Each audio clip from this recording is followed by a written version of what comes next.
जिले में चल रहा तक्का का खेल। तक्का के आगे प्रशासन फेल। प्रतिदिन लगाते हैं करोड़ों का राजस्व को चूना। प्रदेश में खनन माफिया अपने अनैतिक और अवैध काम करने के लिए तरह तरह के हथकंडे अपना रहा। अफसरों को चकमा देकर अवैध तरीके से ट्रक पास करने का निकाला नया नुस्खा। प्रदेश में खनन माफिया अपने अनैतिक और अवैध काम करने के लिए तरह तरह के हथकंडे अपनाते हैं। इन खनन माफिया का पेट ईमानदारी से काम करने में नहीं भरता। जब तक सरकारी राजस्व की चोरी ना कर लें, इनका खाना हजम नहीं होता। अफसरों की सख्ती के साथ साथ यह लोग नए नए तरीके निकालते हैं जिससे यह सरकारी राजस्व की चोरी कर सके। इन माफियाओं ने ऐसा ही एक तरीका इजाद किया है। बुंदेलखंड के बांदा में इसे कहते हैं तक्का तंत्र। सरकारी अफसरों की कार्यवाही से बचने के लिए माफियाओं ने अफसरों की रैकी करने के लिए अपनी पूरी टीम खड़ी कर दी है और स्थानीय भाषा में इन्हें तक्का यानी के ताकने वाले, दूसरी भाषा में कहें तो लोकेशन बाज, और इनका काम होता है अफसरों की निगरानी करना।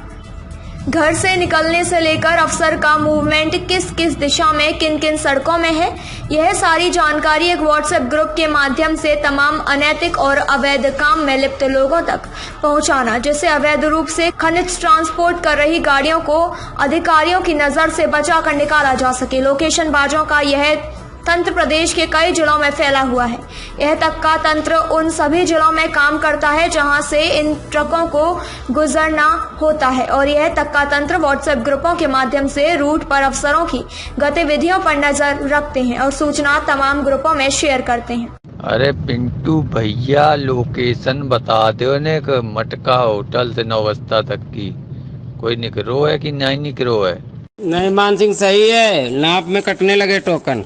ठीक है भैया। नरैनी में तहसीलदार आ गया है, कोतवाली के पास लगा है। भैया बिनगांवा मंडी से यशोदा नगर के किसी भाई के पास लोकेशन हो तो अपडेट कर दें। एक आप जीत का काय लिवा के ला दो यार, जब ये रात भर सोत है, सवेरे तक सोत है, तो एक का फायदा लिवा के लाएगा। और तुम लोग बताओ, दो गाड़ियों के बीच में अपनी कार एसआर पंप के बीच में घुसेरे रहा हुआ है, आई गिरा दो। भैया मटका होटल से नौबस्ता तक की क्या लोकेशन है? अगर किसी के पास हो तो अपडेट करें। अब यार पूरा थोड़ी खाली है जो प्रकाश डाले। उधर तो जो है रनिया रायपुर में प्रकाश डाले रही है 6609। भैया फतेहपुर चौड़ागरा की कोनो लोकेशन बता दे। अरे चाचा, हमारी गाड़ी कटा के गई है बत्ता बराबर। चौड़ागरा में आरटीओ महोदय खड़े हुए हैं। तहसीलदार गिरवा में है को भैया बंधवा में चाय पी रहे हैं। यह इन्फॉर्मर गैंग तक्के रात होते ही बाइक और कार में बैठकर पूरी सड़कों पर धमा चौकड़ी मचाते रहते हैं और यह तक्का बाइकर्स गैंग अधिकारियों पर हमला करने से भी बाज नहीं आते। पिछले दिनों अवैध खनन की सूचना पर रात में गए खनिज अधिकारी पर तक इन बाइकर्स गैंग ने जानलेवा हमला कर दिया था और वजह सिर्फ इतनी थी कि अवैध खनन को पकड़ने के लिए और तक्कों की निगाह से बचने के लिए खनिज अफसर ने अपनी गाड़ी को बदलकर दूसरी गाड़ी में रात का मूवमेंट किया था और अचानक अवैध खनन के स्थान पर जब खनिज अधिकारी पहुंचे तो यह देख तक्के हमलावर हो गए। तक्कों का यह तंत्र एक प्रकार से अंडरवर्ल्ड गिरोह की तरह काम कर रहा है और यह लगातार प्रशासन के लिए चुनौती और ईमानदार अफसरों के लिए खतरा बना हुआ है। पूरे प्रदेश में फैसला तक्का राज अंडरवर्ल्ड की तरह काम करता है। तक्का साम्राज्य अरबों की राजस्व चोरी के लिए जिम्मेदार है। तक्का साम्राज्य अफसरों की रैकी कर खुफिया सूचनाएं उपलब्ध कराता है। तक्का साम्राज्य पकड़े जाने पर हमला करने से भी नहीं चूकते। अंडरवर्ल्ड के लोग खनन में अरबों का राजस्व चोरी करते हैं। इन्फॉर्मर गैंग यानी कि ताकने वाले, रैकी करने वाले की कमाई की बात की जाए तो तक्का एक लोकेशन को क्लियर कराने का ट्रक वालों से 800 से 1000 तक लेते हैं। इस तरह एक जनपद से निकासी का 3000 से 5000 तक प्रति ट्रक लिया जाता है और यह लगभग 5000 प्रति ट्रक निकासी खर्च प्रत्येक जिले में आता है। इस हिसाब से देखा जाए तो बांदा, फतेहपुर, कानपुर, उन्नाव होते हुए जो गाड़ी लखनऊ पहुंचती है उस पर लगभग 20,000 तक प्रति ट्रक तक्का इन्फॉर्मर खर्च आता है। एक अनुमान के मुताबिक 3000 ट्रक प्रतिदिन बांदा जिले में क्रॉस होते हैं। तो इस हिसाब से यदि कम से कम 3000 प्रति ट्रक भी निकासी मानी जाए तो केवल जनपद बांदा से 3000 रुपए 3000 ट्रक मतलब 90 लाख की अवैध वसूली तक्का द्वारा प्रतिदिन एक जिले से होती है। और जब यह आंकड़ा सभी जिलों का जोड़ा जाए तो कितना, और फिर महीने में कितना, और फिर साल में कितना होगा? यह राशि अरबों में होगी। तक्का गैंग में छोटे बड़े मिलाकर लगभग 100 से अधिक सदस्य होते हैं। बड़े आका सफेदपोश नेताओं की सरपरस्ती में इस काम को अंजाम देते हैं। चंद बड़े गुरु के आका हर चौराहे पर लड़कों को लगाया करते हैं और 400 से 600 प्रति लड़का प्रति रात ताकने का देते हैं। इस तरह से तक्कों का नेटवर्क पूरे जिले में फैला रहता है और तक्का ग्रुप को पल पल की खबर देता है।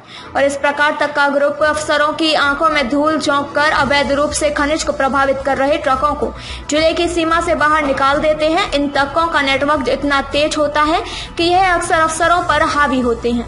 अभिशाप बना हुआ है, सरकारी कोशिश करती है, लेकिन एक नई समस्या सबक सामने आ रही है तक्का की, जो इन्फॉर्मर के रूप में होते हैं, पूरा गैंग के रूप में होते हैं, लोकेशनबाज जिन्हें कहते हैं। क्या जानकारी है आपको और कितनी बड़ी समस्या है? देखिए, हमें आप लोग के माध्यम से, चैनल के माध्यम से, अखबार के माध्यम से जानकारी मिली कि ये जो तक्का आपने बताया, इनकी वजह से राजस्व का बहुत बड़ा करोड़ों के नुकसान हो रहा है। सरकार इसकी तरफ ध्यान नहीं दे पा रही है।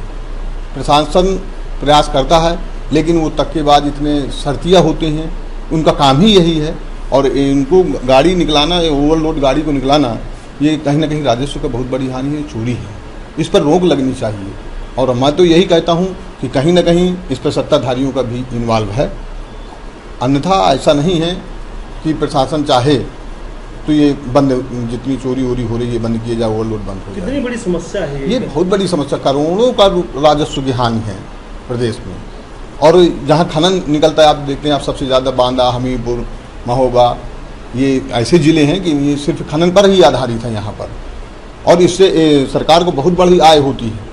लेकिन इन तक्कों के कारण, माफियाओं के कारण कई करोड़ रुपए का सरकार को चूना लगता है। तो इस पर रोक लगनी चाहिए, प्रशासन को सख्त होना चाहिए, सरकार को इनके खिलाफ कार्रवाई करनी चाहिए। ऐसे लोग, जो लोग हैं, ये गैंग के रूप में काम करते हैं, बाइकर्स गैंग के रूप में काम करते हैं, 4 व्हीलर में इकट्ठा रह के काम करते हैं और किसी भी वारदात को घटना अंजाम दे सकते हैं। तो ये बहुत बड़ी समस्या है हमारे जिलों में। कुछ तक्का ग्रुप सब भी है जो इन गाड़ियों को पास करवाता है, क्या जानकारी है आपके पास? अवैध खनन तो लगातार हो रहा है और अखबारों में आता रहता है। और जो जैकब जी हैं, उन्होंने कई बार स्वयं पकड़े भी हैं। इधर भी जिलाधिकारी बाला भी पकड़ रहे हैं, लेकिन खनन हो रहा तभी तो पकड़े जा रहे हैं। जबकि उत्तर प्रदेश सरकार लगातार कह रही है कि भाई अवैध खनन नहीं होगा, और अवैध खनन चल रहा है तो और सख्त कार्रवाई होनी चाहिए। अवैध खनन के कारण, ओवरलोड ट्रकों के कारण सारी जिले की सड़कें ध्वस्त हो गई और अरबों रुपया का पैसा खर्च होता है। और करोड़ों रुपया मान लीजिए बालू के खनन के रूप में जो मिलता है राजस्व, उससे कई गुना नुकसान हो रहा है। तो मैं तो अभी मुख्यमंत्री जी को, प्रधानमंत्री जी को एक चिट्ठी लिखी मैंने कि अवैध खनन बंद होने का एक ही तरीका है कि सारी नदियों के पास, मान लीजिए केन है, बागे है, ये यमुना है, जो भी नदियां हैं, उसके पास उत्तर प्रदेश सरकार अपनी अपनी निजी ऐसी फैक्ट्रियां डाले बालू उद्योग की कि बोरियों में बंद करके और उन्हें नज़दीक रेलवे स्टेशन के मार्फत से जिलों जिलों में भेजा जाए, ताकि यहाँ पर ट्रकों का बालू से संबंधित कोई काम ना हो। इसी प्रकार से गिट्टियों में भी होना चाहिए, क्योंकि गिट्टी के ओवरलोड के कारण भी क्षति बहुत हो रही है। गिट्टी ले जाना, सड़क बनवाना, बालू जाना, मकान बनवाना आवश्यक है, लेकिन इसको रोकने के लिए, अवैध खनन रोकने के लिए, सड़कों की दुर्दशा बचाने के लिए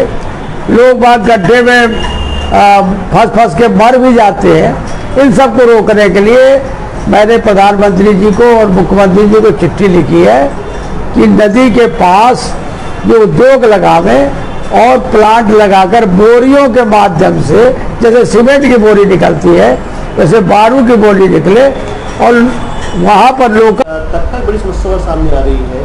पूरे प्रदेश से कई जिलों में देखा जा रहा है जहाँ पे खनिज ट्रकों को काम कर रहे हैं। क्या सूचना है, कैसे काम करते हैं? देखिए, तक्का शब्द तो मैंने अभी सुना है कि काफ़ी जो अवैध खनन होता है और अवैध परिवहन होता है, मध्य प्रदेश के रास्ते होता है, स्थानीय स्तर पर होता है, उसमें कुछ लोग जो ऐसा काम करते हैं कि वो ट्रकों को पास कराने का काम करते हैं। जैसा कि हमने सुना है बहुत से लोगों से कि वो अधिकारियों के गेट पर, नेताओं के गेट पर या हमारे दरवाजों पर कि अगर उनको ये शक हुआ कि ये कहाँ निकल रहे हैं, अवैध खनन का विरोध करने के लिए अगर जनप्रतिनिधि या विधायक निकलते हैं तो वो सब जो सूचनाएं होती हैं उनको जो है प्रसारित करते हैं कि इस समय जो है तो अधिकारी फला जगह है, विधायक फला जगह है। तो मुझे ऐसा लग रहा है ये बड़ा स्कैंडल है और बड़ी टीम है इनके विरुद्ध कार्रवाई होनी चाहिए।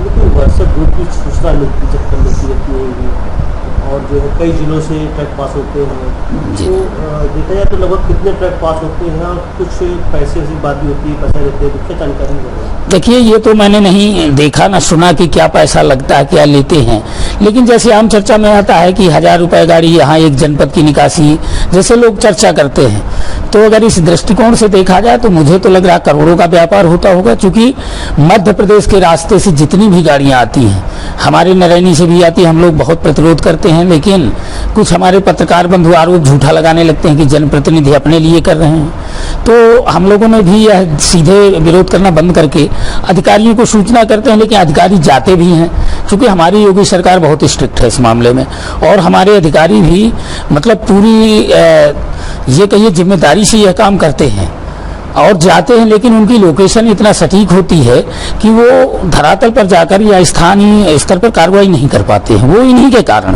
तो कहीं जो लोकेशन बाज लोग हैं वो जो है, अब उनको आप तक्का कहते हैं या लोकेशन बाज कहा जाए या उनके जो ऐसा व्यापार करते हैं बालू परिवहन का, उनके लोग हो सकते हैं, तमाम ऐसे। कितनी बड़ी समस्या है ये, बड़े हमलावर भी होते सुना हमने?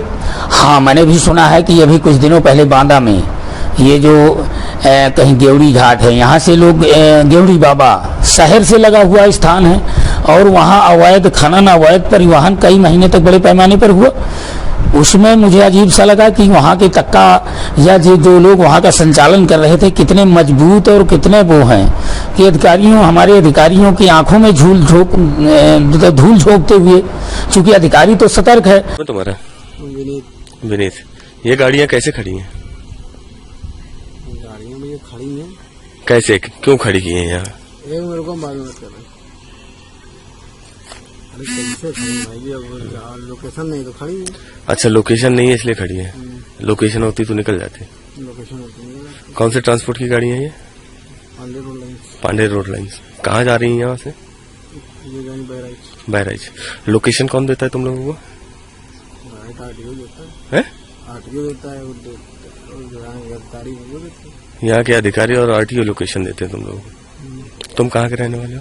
हम तो कानपुर के। अच्छा, जब ये लोकेशन देते हैं जब तुम लोग निकलते हो। कितनी गाड़ियां हैं अभी तुम लोगों की? हम लोग की? हाँ, ये पांडे ट्रेवल। भाई जी, हम लोग की फार्म तो बहुत बड़ी है, उसमें ये गाड़ी कल्लू भी है। कौन कल्लू भैया? सजेती।